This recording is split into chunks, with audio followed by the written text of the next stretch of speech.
y'all, Billy from Perma Pastures Farm. Here we are in winter, and I'm out here in a t-shirt, just like many of you. Okay, one of the biggest questions we get hit up about all the time is earthworks. And first of all, maybe we ought to just give a brief definition of what that might mean. Basically, to me, an earthwork is any way you alter the natural terrain.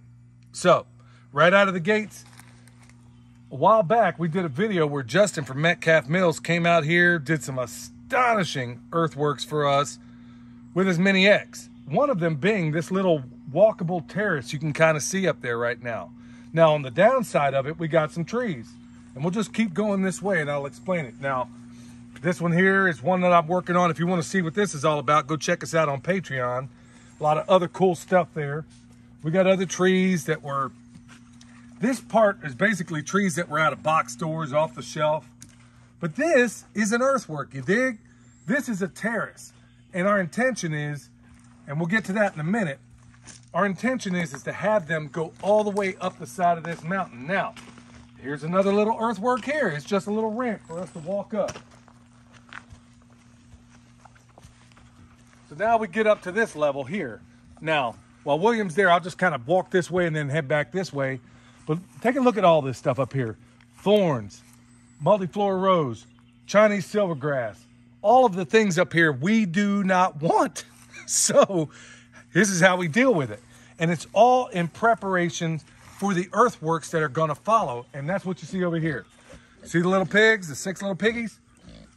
We've already had them do this area here, like let's call it a landing strip. And they did a fantastic job. We've chronicled it. But up here is the next level they're working. And it's weird, odd, very, very steep terrain. I'll kind of lean over here so you can kind of get some perspective of it. This thing goes up in a very, very steep way.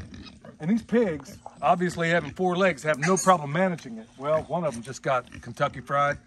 But the point is that those guys and gals are going through this landscape right above the area that we had the last ones go through. So they're prepping the area for Justin to be able to come back, make another little ramp going up here, and then we'll have another terrace with trees along the side right here. Okay, folks, this is making our earthwork work for us. Also, all this stuff, you can see where they've disturbed this ground. And folks, they've only been here about not even a week. We moved them on Christmas Day. Go check that video out. We moved them on Christmas Day. These guys are going to constantly keep working their way through the landscape here. Excuse me.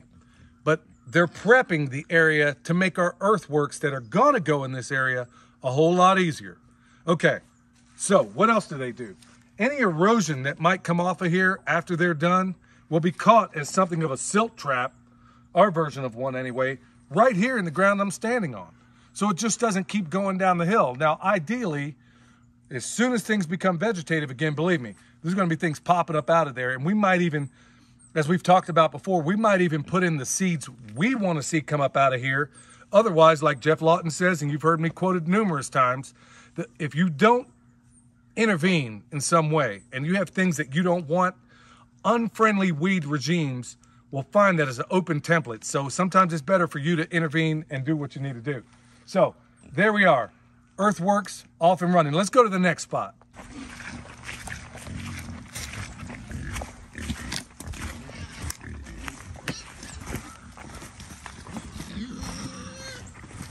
All right, y'all, here's another little earthwork, and it's just downhill from where those piggies are up there. The idea being, and this is all part of the plan, actually this was an audible we called while Justin was doing that, but it turned out to be, I'm reasonably convinced that it was a wonderful idea. Now the idea is to make something of a little dog pond where Michelle's little furry friends can jump out here, do their doggy stuff, and then drive on. But there's also a really, really cool function in this. Remember, folks, and I've talked about it before, but we got a lot of new people, so I'm going to say it again. When you have energy enter your property or wherever you are, you have several choices. You can amplify it, you can deflect it, or you can capture it for a little while. Why can't you do a bunch of those things all at once? That's what this little pond is meant to do, partially. Now, as you can see, all of the water comes down. It's going to, you probably can't see it actually. A lot of it comes off that mountain, runs down here. Ordinarily, it would run all the way down the hill unobstructed and pick up speed as it goes, dragging the driveway along with it, and that's where we're going to get to here in a minute. But what we've done is interrupted it, okay? We've captured it for a little while. In fact, the spillway, the dam side of this thing, which is here, you can see where it's a little bit, we've added about another foot to this. In fact, if we wanted, we could go even higher, but this is more than adequate. So it's tamped. That's why you see this thing here. It's tamped, and guess what? It's holding water. Now, you can go back and watch what we did with the pigs, where we were having them come in here, eat for a little while, and they were laying the pond, okay? Now, did it work?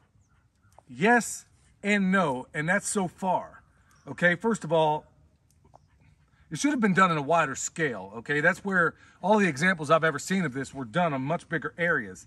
But I'm already noticing that it is holding water way better than it ever did. In fact, prior to them being here, it would hold water, and in a day, it was gone. It's holding water much, much longer now. Now, are there other options we can go to? Yeah, bentonite clay we could probably put in here, and most likely we'll go with that route. But it's nice to know that in the right environment, the pigs would do all of the work for us.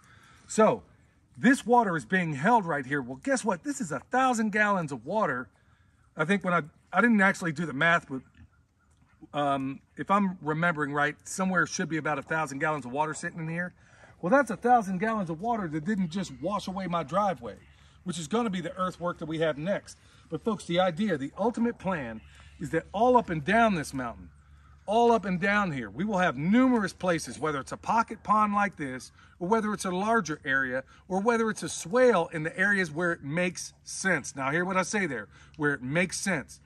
Putting a swale in an angle like this is a really bad idea. But there's other means in which you can break that up, like a terrace, like a little pond here. Okay, so it fills this up.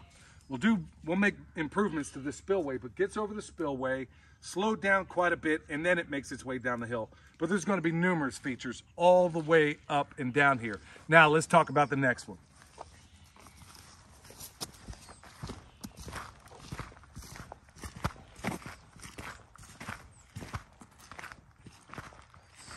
All right, this to me, of all the of all the earthworks that we've done so far around here, this is the one that I am most impressed with, folks. I'm not going to kid you. Go back and watch what Justin from Metcalf Mills did here. And you folks, you keep hearing me bring up his name because, frankly, he is an extraordinary man with lots of, 8 generations of mountain wisdom around this place. So he solved problems for us that we had no idea how to fix. And this is one of them. Go back and check out what he did. And as I recall, I believe this method was about 8 times cheaper. Taking the guardrails on an interstate, you see them all the time. Excuse me. He basically, there's places where they take them out, and there's places that will sell them to you for next to nothing. Now, the alternative means that I saw were, I think, 8 times more expensive than this, and they were going to break and not last anywhere near as long. So what happens?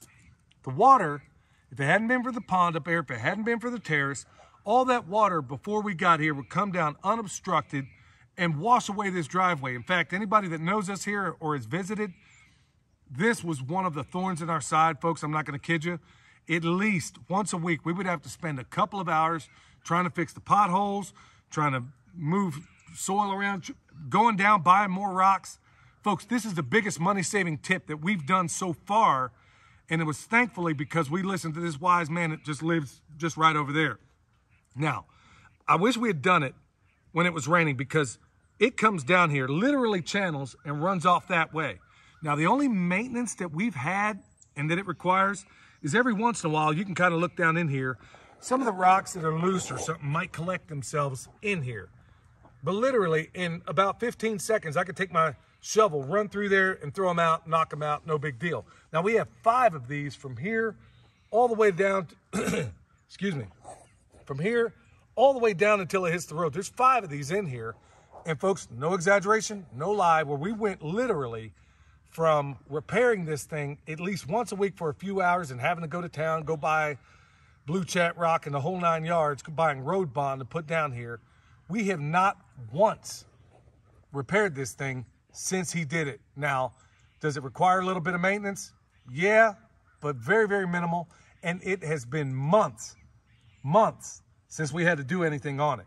So this has been, in my view, not one thing is better than the next, but honestly, this is the most consequential earthwork that has been done on this property. It was inexpensive and it was super, uber effective. And the best part about all this is that this water, in every place you see these up and down the driveway, in every single place, the water has been channeled to an area where we are going to need it in the future. All right, let's go talk about the other ones down the hill. All right, y'all, here's your next earthwork. Clearly, this is a high tunnel that we're working on. And the fact that I'm this close to it at this elevation tells you just how steep this ground, this topography is. But folks, of profound importance, remember that when you work in any kind of terrain, no matter how slight, think about where your water falls. And when Justin carved this out for us, that's exactly what he did. Now let's go over here and take a look at it. Remember, whether it's a house, a high tunnel, a dog house, it could be any number of things, a chicken tractor, a chicken house. It could be someplace you keep your animals. You always want to think, if you can, where that water falls on the terrain and what's going to happen with it after that point. So, that being the case, all of that water, and we'll get down here so you can maybe see it a little bit better. All of the water from this structure, from this area, is going to channel right here. And Justin designed it that way. In fact, it was even his idea. Instead of having this water just go down here, go there, and then go into the road, why not capture it? Why not do that? So why not, at the end of this, where all this water is coming down here, why not have it go into a swale, which is, by the way, a water harvesting ditch on contour. It's perfectly level. Why not have that water dump into a swale and then permeate through the landscape? How cool is that? I mean, judging where this bowl is right now, this thing could go plumb to over there if we wanted it to, dump into other ponds. Any number of ways you could go about it. But instead of just having that water run right off and then down into whatever, well, there's a stream over there, why not just capture it? Hang on to it for a little while. Let's say you live in a place like Texas, where we did, where you get all of your rain essentially in a month or two. Why not hang on to it? Recharge your aquifers. Great idea, but nobody does it. How about that? So that's exactly the plan here, is that we hang on to it for a little while, and then when needed, it'll overflow into other ponds throughout this landscape and ultimately to a bigger pond, which is a project in the future, which is going to be situated right down there in that little pocket. How cool is that? All right, let's move on to the next one. Here's the last one we want to talk about. Okay, I'm standing on the driveway, and out there obviously is the road. To my left is the pond, the big pond I told you we'll have in the future. That's not relevant right now because it's not done, but it's all part of the bigger plan. Over here we have a hugelkultur mound. The water comes down, the way it falls on this landscape, you're just gonna have to take my word for it. It comes down, it's hitting this, well, parts of it anyway, but to a certain extent and in a way that I can't explain, it's ultimately gonna hit this love pond. Now, at the present moment, it's not holding water. Okay, that's fine. But either way, what's coming down here at the present moment is at least landing in here and not dragging all my rocks out into the road like Justin told me it was happening for years before we ever moved here. So just by the little bit of things, the little tweaks, and folks, think about it, those things we put in a road or something you could even do with a shovel and a pickmatic if you had to. Those little things alone have prevented all types of erosion from dragging everything away. Now in the future, we're going to find, well, we're not going to find, we already have the means in which we're going to use to seal this. But that's a project in the future. But here we go. Here's another little earthwork here. We had a bunch of rotten wood that we can't burn, that we can't do anything with, we sure can't build with it. It's underneath all this, y'all. That's what hugelkultur is. So we're taking that and using that liability as a benefit right here in this mound. Go back and check that video out. And then the water that comes out of here will ultimately be channeled into here and then out to the road. We'll hang on to it as long as humanly possible. Folks, I know there was a lot in this video, but we get so many people hitting us up about, primarily the number one question is swales. But swales may not make sense for you. There's a number of different methods out there that totally exist that are absolutely wonderful and they work well. But folks, this is just an overview of how you need to consider in every way imaginable how the water on your landscape falls and what you need to do about it. How you might want to lay your structures in. Are your roads washing out? Are there ways to fix that? All those things we've covered, y'all, and we're going to keep covering it in the future because it is of profound value at the end of the day. And it's one of those things that's often overlooked. Okay, Hopefully this stuff helps, folks. Remember, if you need anything from us, whether it's bone sauce, comfrey, consultations, spoons, go check out our website. We're improving it right now. We've gotten a lot of helpful advice on that. Also, check out what we're doing on Patreon. A lot of cool stuff over there as well, y'all. Till next time, this is Billy from Perma Pastures Farm, where permaculture is my passion. We'll see y'all next time.